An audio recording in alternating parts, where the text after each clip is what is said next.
আসসালামু আলাইকুম my dear learners. আজকে আমি আপনাদের সম্মুখে নতুন আরেকটি ক্লাস নিয়ে হাজির হয়ে গেলাম এবং আমাদের আজকে ক্লাস কোন সম্পর্কে? আমাদের আজকে ক্লাসের টপিক হচ্ছে ভাব সম্পর্কে।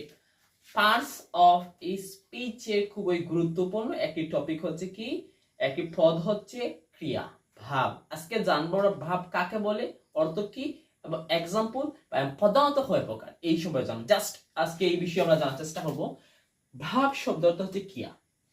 কাকে বলে? যে শব্দ দ্বারা কোনো কিছু করা, হওয়া, যাওয়া, খাওয়া, দেখা এবং কোনো অবস্থায় থাকা বোঝায় তাকে কি বলে?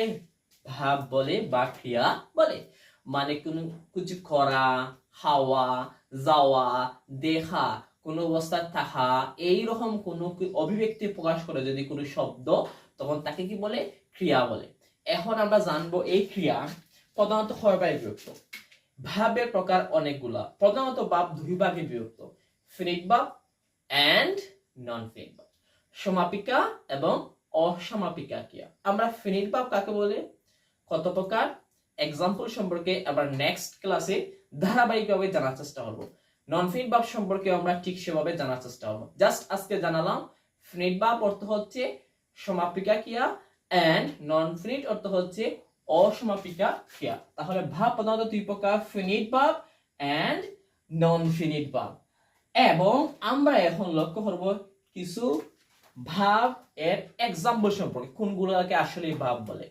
আবার লক্ষ্য হলে বোর্ডের দিকে দেখতে পাবে যে ইট, গো, রিড, রাইট, সিং, এই যে শব্দগুলো আমি উচ্চারণ করলাম বা এই যে শব্দগুলো বোর্ডে লিখে রাখলাম, ইট অর্থ খাওয়া, গো অর্থ যাওয়া, রিড অর্থ পড়া, রাইট অর্থ লেখা, সিং অর্থ গান করা।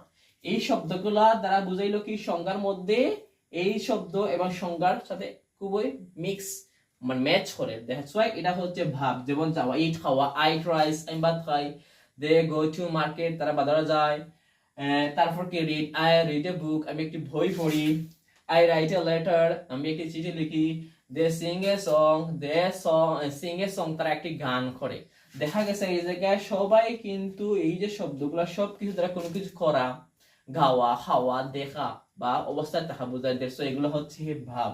আমরা এরপরে ধারাবাহিকভাবে নেক্সট ক্লাসগুলোতে ভাব এর প্রত্যেকটা প্রকার সম্পর্কে জানার চেষ্টা করব ইনশাআল্লাহ।